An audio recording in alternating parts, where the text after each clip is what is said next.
As pessoas estão precisando diferenciar ecumenismo de briga religiosa.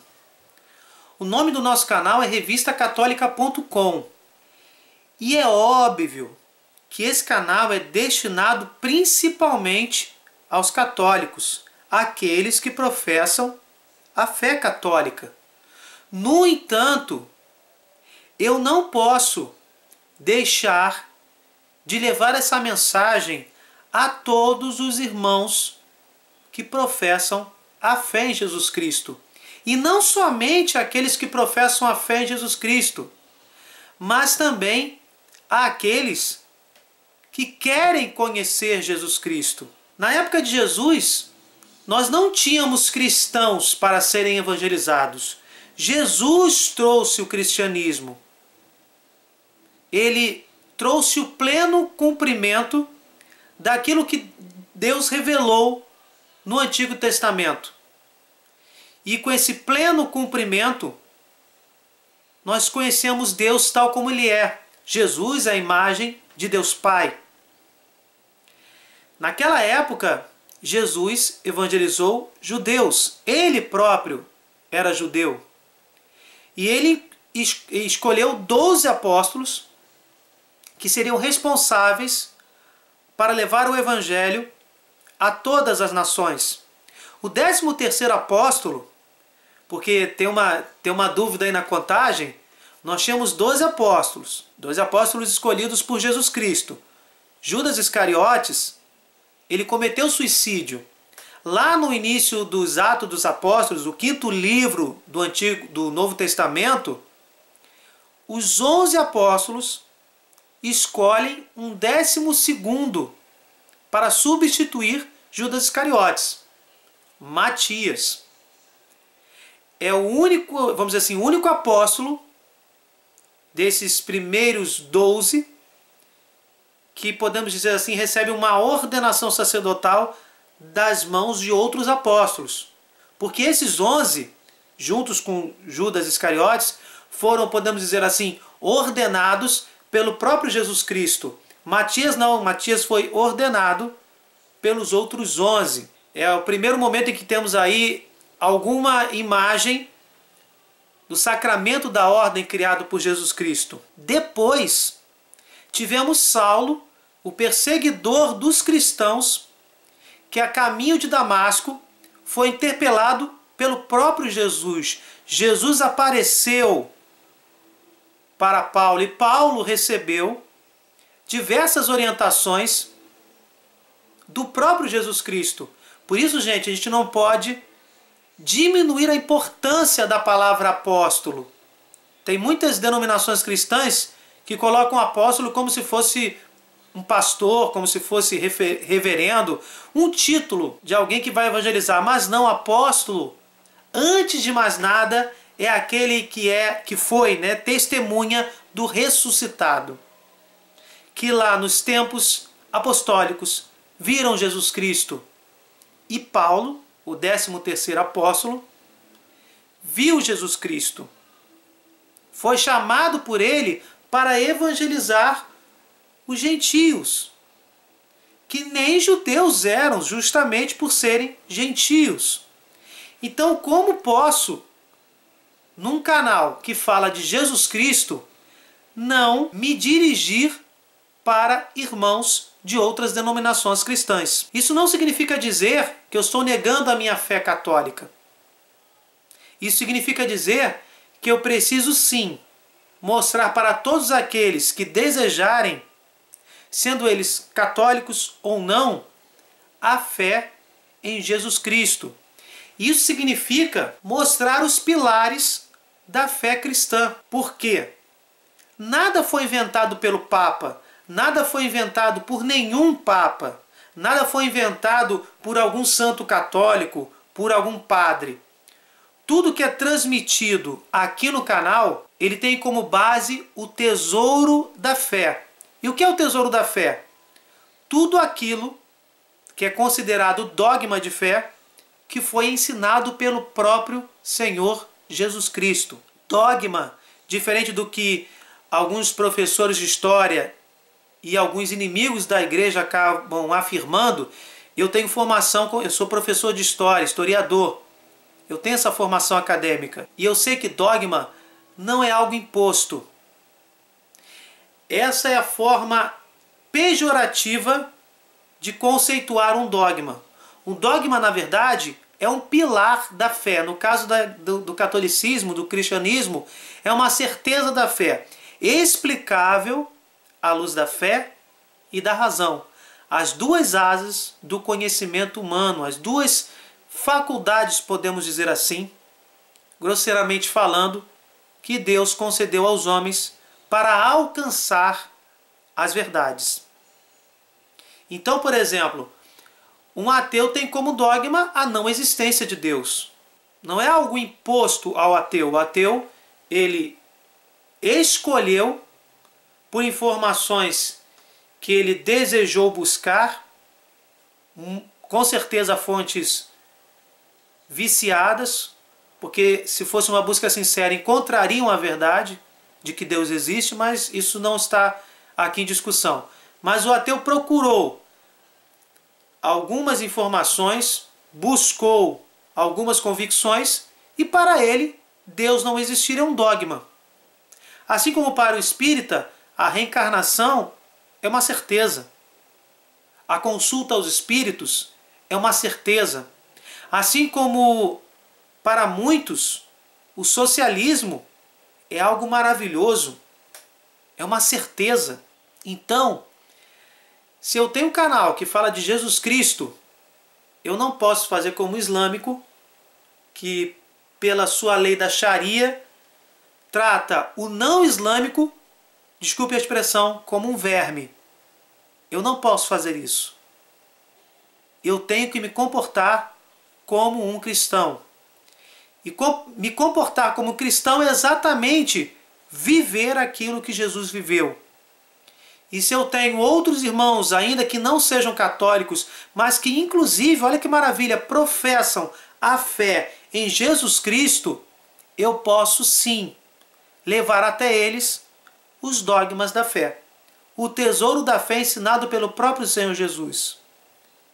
As fontes desses dogmas são a Bíblia, o magistério da igreja e a tradição apostólica. E que fique bem claro aqui, tradição apostólica. Eu tive alguns comentários ao longo desses quase 2 anos de canal. Esses comentários que eu vou aqui citar, são de um percentual bem pequeno, mas que vale a pena a gente comentar. Muitas pessoas têm dificuldade em determinar o que é tradição apostólica. Muitos irmãos protestantes perguntam. A tradição apostólica é aquilo que foi falado de geração em geração, ensinado de geração em geração e que não foi colocado nas Sagradas Escrituras. É aquilo que é transmitido de forma oral, de geração em geração, de uma geração de cristão para outra geração de cristão, ao longo do tempo. Com certeza, garantido pelo Espírito Santo. Por quê? E é que está a importância de você conversar com o teu irmão protestante. Primeiro porque é a missão principal do Espírito Santo. Ensinar e nos recordar aquilo que é realmente a verdade divina. Aquilo que cerca todos os conceitos que cercam uma verdade divina. Mas além disso, deve haver harmonia entre essas 3 fontes da fé. Algo que é professado como um pilar da fé na tradição oral tem que ter apoio na Sagrada Escritura e tem que ter apoio no magistério da igreja. O magistério da igreja não pode inventar um pilar da fé, um dogma da fé, se não tiver comprovação bíblica nem na tradição oral, tradição apostólica. Então, essas 3 fontes de fé, elas têm que estar em harmonia e não podem ser incoerentes entre si. Precisam ter essa coerência. Senão não é de Deus. Deus não é incoerente. Então o que diz uma fonte de fé, a outra fonte também deve dizer e a terceira também. Inclusive vou deixar aqui um link na descrição sobre um vídeo que nós fizemos em que a própria Sagrada Escritura confirma a tradição apostólica e confirma o magistério da igreja, assim como a própria Sagrada Escritura. Lembrando, essa tradição apostólica não é uma tradição vinda de gnósticos, não é uma tradição vinda de espíritas que se misturou com a tradição apostólica. É a genuína tradição apostólica que foi ao longo dos anos, graças ao Espírito Santo, rechaçando todas as outras tradições que nós podemos chamar de heréticas. Justamente porque esta tradição apostólica tem que estar completamente de acordo com o magistério da igreja e com a Sagrada Escritura. Precisamente por esse canal ser um canal católico que vem informar e explicar em vídeos os dogmas da fé cristã, à luz dessas três fontes, eu não posso deixar de me dirigir ao protestante.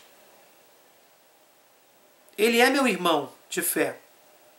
Ainda que ele tenha divergências doutrinais, eu não posso chamá-lo de herético. Porque, primeiro, talvez ele não saiba o que nós estamos tentando passar e esteja aqui justamente para aprender.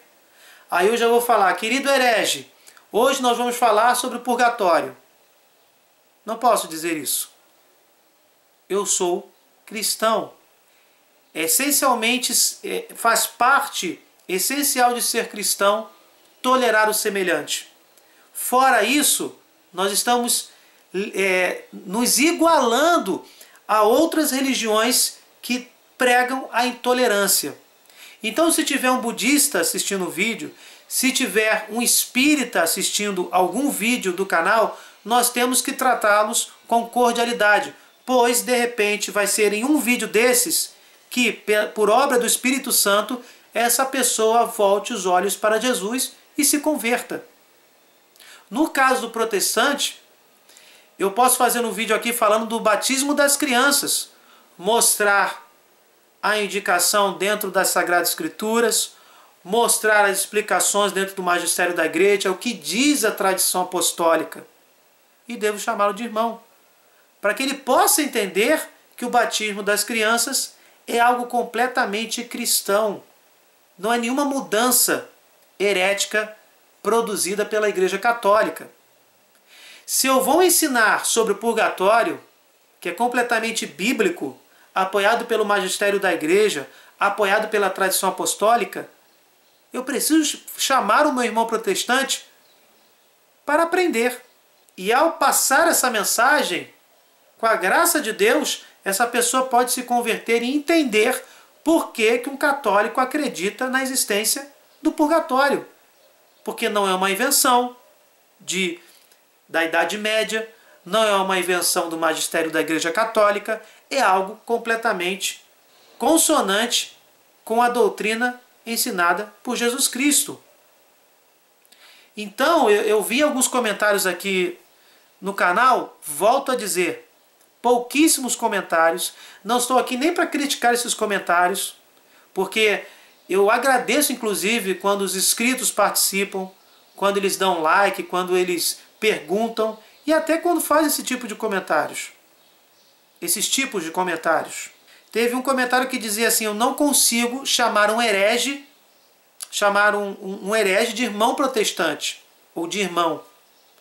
Gente, não julgueis para não ser julgados. Isso é muito sério. A gente pode achar, existe um argumento falso que diz, eu inclusive já tive uma pequena conversa, discussão amigável com uma irmã evangélica que dizia, se eu tenho certeza, iluminada pelo Espírito Santo, que aquela pessoa é herética, ou que aquela pessoa está fazendo algo de errado, eu posso ofendê-la com tal adjetivo. Não, não pode. Nós não somos deuses. Por isso que está lá, no Evangelho de Mateus e em tantas outras passagens, não julgueis para não ser julgados.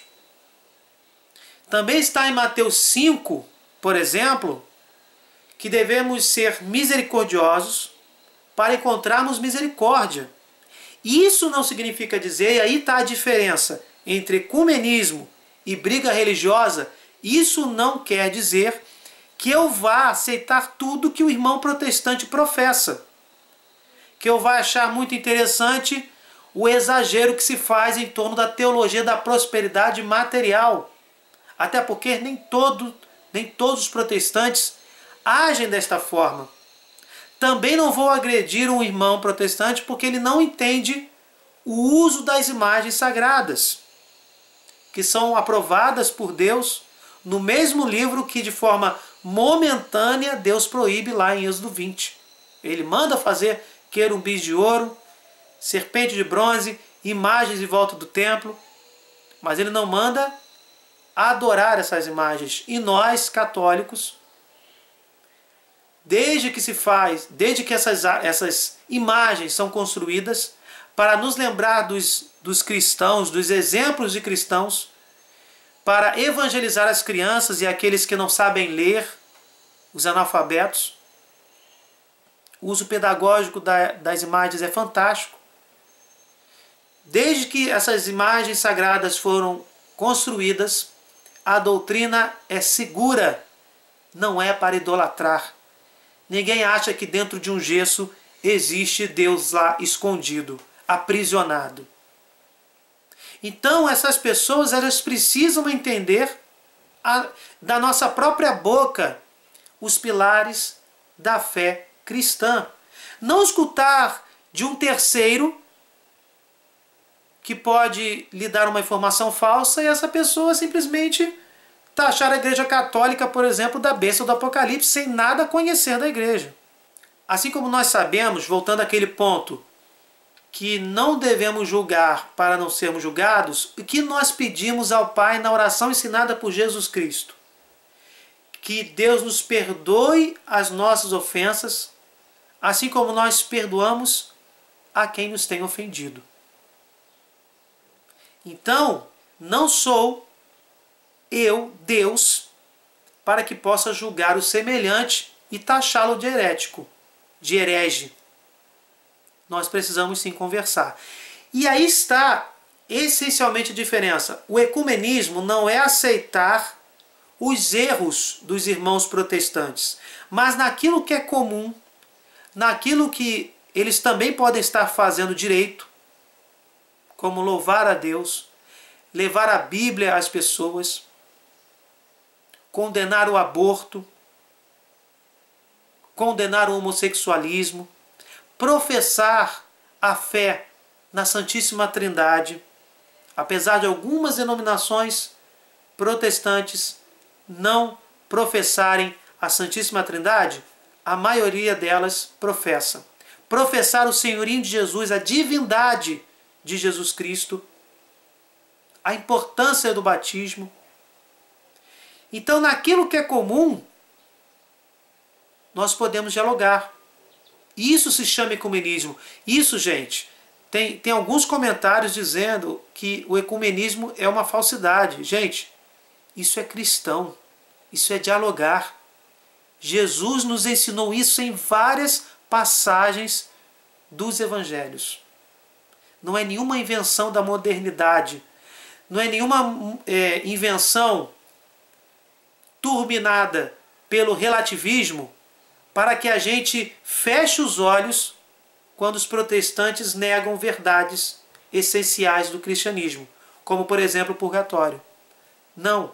O ecumenismo é para nós dialogarmos naquilo que é comum. E, se for possível, evangelizar, como diz São Paulo, oportuna e inoportunamente, mostrar aquilo que está faltando, aquilo que precisa ser lapidado, como a crença na presença real de Jesus na Eucaristia, como a crença no poder sacramental da confissão, como já falei, na questão do batismo, na questão do juízo particular, do juízo final. Nisso nós podemos dialogar, não para sermos convencidos, mas para mostrarmos que a Sagrada Escritura, o magistério da Igreja e a tradição apostólica mostram claramente que essas verdades não são verdades somente católicas, mas verdades professadas e ensinadas pelo próprio Jesus Cristo. Se eu começar um diálogo já chamando alguém de herético, eu serei completamente anticristão com isso e eu não terei um diálogo produtivo. Não vai dar em nada. Então não se incomodem quando eu chamo o protestante, o evangélico de irmão, porque eles são meus irmãos. E nem com isso eu deixei, vocês podem ver aí nos nossos vídeos, a maioria maciça dos vídeos do revistacatólica.com professam a fé católica e explicam os pilares da fé católica ensinada por Jesus Cristo. Eu não deixo de falar da presença real de Jesus, eu não deixo de falar do purgatório, da importância do uso das imagens, não deixo de falar da importância de Maria no projeto de salvação de Jesus Cristo, o único Salvador de nossas vidas, porque eu me dirijo também aos irmãos protestantes. E antes que alguém possa comparar a determinação de Jesus de não julgarmos para não sermos julgados, para sermos tolerantes, misericordiosos, para alcançarmos misericórdia, não vamos comparar esta situação com a questão da confissão. Ah, mas o padre está julgando quando um cristão se aproxima para se confessar. Não, não está. Porque é na pessoa do sacerdote que Jesus se faz presente no sacramento da confissão pelo poder do Espírito Santo. É Jesus que perdoa, é Jesus que está julgando. Então, não cabe dentro da dinâmica da confissão dizer que o padre está julgando o próximo. Primeiro que a pessoa procurou o arrependimento, fez o exame de consciência e se aproximou do sacerdote para dizer: sim, eu pequei e quero não mais cometer este pecado. Vim aqui pedir perdão. Não tem aí nada de um julgamento que se refira à situação de não julgar para não sermos julgados. É alguém que se aproxima do sacerdote querendo perdão de Deus pelo sacramento da confissão, que em João 20, 21, Jesus determina e entrega, soprando sobre os apóstolos, depois é completamente ressuscitado. Na forma ressuscitada, Jesus sopra sobre os apóstolos e lhes dá esse poder sacramental de perdoar ou não os pecados. Então, na pessoa do sacerdote, quem está julgando naquele momento por orientação máxima do Espírito Santo é o próprio Jesus, é o próprio Deus. Então aqui não cabe esta comparação. Já que o sacerdote faz esse julgamento, eu, por estar aqui representando um canal católico, eu tenho que julgar também, chamar o meu irmão de herege. Não vou fazer isso. Não é de Jesus Cristo. Não é uma atitude ensinada pelo nosso querido mestre. Também outro ponto é o da excomunhão.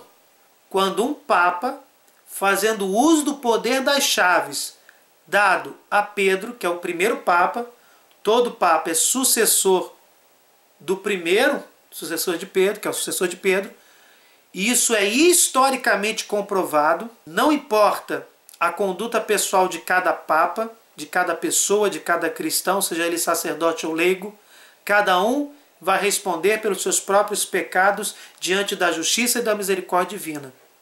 Mas por obra do Espírito Santo, um papa, fazendo uso da infabilidade papal, que na Bíblia é o poder das chaves dado por Jesus a Pedro, de ligar na terra aquilo que será ligado nos céus e desligar na terra aquilo que será desligado nos céus. Essa infabilidade papal, ela só está vinculada às questões de fé e de moral, e não à conduta pessoal do próprio Papa. Então, fazendo uso desse poder papal, dessas chaves entregues pelo próprio Jesus Cristo, em Mateus 16, acontece, podemos dizer assim, o instituto da excomunhão, que não é condenar ninguém ao inferno. O Papa, assistido pelo Espírito Santo, está dizendo que tal pessoa tem certos comportamentos ou certas opiniões, certas convicções que estão completamente dissonantes com a fé que Jesus Cristo ensinou. Por isso essa pessoa está afastada dos sacramentos. Enquanto não voltar atrás, pensar melhor e estudar, inclusive, à luz da fé e da razão, e de uma forma humilde, de uma forma completamente cristã, pedir perdão e voltar atrás. A excomunhão pode ser temporária. Também não podemos comparar uma excomunhão, que, volto a dizer, não condena ninguém, ao fato de que o cristão deve julgar o outro, taxando-o de herege porque ele não está na minha igreja. E também aqui não cabe aquela passagem que diz: não lancem as coisas santas aos cães. Cão, biblicamente falando, no contexto dessa frase, significa aquele que não quer ouvir, que trata aquilo que eu acho, aquilo que eu professo, que eu aceito como sagrado, algo completamente imundo, um lixo. Brinca com a sacralidade, debocha com a sacralidade daquilo que eu estou tentando demonstrar. Então, eu não devo evangelizar aquele que não quer, melhor dizendo, não quer ser evangelizado. Um evangélico que entra num canal chamado revistacatólica.com e clica num vídeo para ouvir, ele quer aprender alguma coisa. Ou quer discutir para saber, para encontrar a verdade. Se ele está desonestamente querendo causar confusão no canal, eu imediatamente bloqueio. Até posso aqui corrigir, não imediatamente, eu converso. Eu acho que eu já bloqueei 3 pessoas aqui ao longo desses 2 anos. Porque as pessoas colocavam comentários falsos, dizendo coisas que eu não disse, deturpando as minhas respostas, contando mentiras, talvez nem sabendo que são mentiras. E continuavam repetindo, a gente conversava e parecia que eu estava falando ao vento. Ou seja, essa pessoa não queria conversar, queria fazer bagunça. Então, para que não haja nenhuma confusão, eu simplesmente bloqueio a pessoa. E essas pessoas estão em minhas orações todos os dias. Mas isso não quer dizer que eu não posso permitir que um irmão meu que professa que Jesus é Deus como eu professo, não posso impedir que ele veja um vídeo do nosso canal. E justamente por pregar a tolerância e o amor entre os irmãos, ele é sim meu irmão. O que nós precisamos é dialogar. E o ecumenismo não é aceitar os erros doutrinais de outras denominações cristãs, mas se unir naquilo que é comum, lutar contra o ateísmo, lutar contra o islamismo radical, lutar contra a cultura de morte que promove o aborto, os métodos contraceptivos, lutar contra a divulgação da homossexualidade como algo natural. Tudo isso é comum e nós podemos lutar juntos. Da mesma forma como podemos professar juntos que Jesus é o Deus de nossas vidas, o Salvador da humanidade, de todos aqueles que se voltarem para o próprio Cristo e disserem sim ao seu senhorio em suas vidas. Isso é ecumenismo. Qualquer outra coisa é falácia e está causando confusão. E confusão é obra do maligno.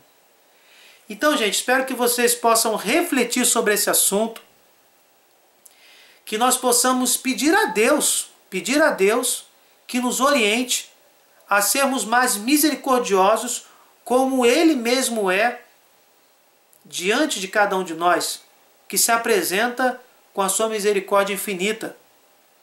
E que Ele nos ajude a evangelizar corretamente e, evidentemente, não aceitar os erros de qualquer outra denominação religiosa. Que Ele nos ajude a sermos cristãos coerentes, que saibamos levar o Evangelho a todas as nações. Não foi isso que Ele nos ensina? Não é isso que Jesus nos diz em Mateus 28? Que devemos levar o Evangelho a todas as nações? Por que não podemos conversar com o nosso irmão protestante? Então quero aqui agradecer por todos os católicos, por todos os irmãos evangélicos, por todos os irmãos protestantes que participam do canal, que nos ajudam a distribuir, a multiplicar a divulgação dos vídeos. E esse pequeno vídeo é um recado para um grupo muito pequeno de pessoas que está confundindo heresia com uma irmandade, uma fraternidade, ainda que seja com diferenças confessionais, com diferenças doutrinais. Nós podemos ajudar o nosso irmão a encontrar a verdade, seja ele católico ou não. E só cabe a Deus julgar o comportamento e a vida de cada um. Bem, gente, se vocês gostaram, deixem o seu like, compartilhem, se inscrevam no canal. Desculpe qualquer coisa, fiquem com Deus e até o próximo vídeo.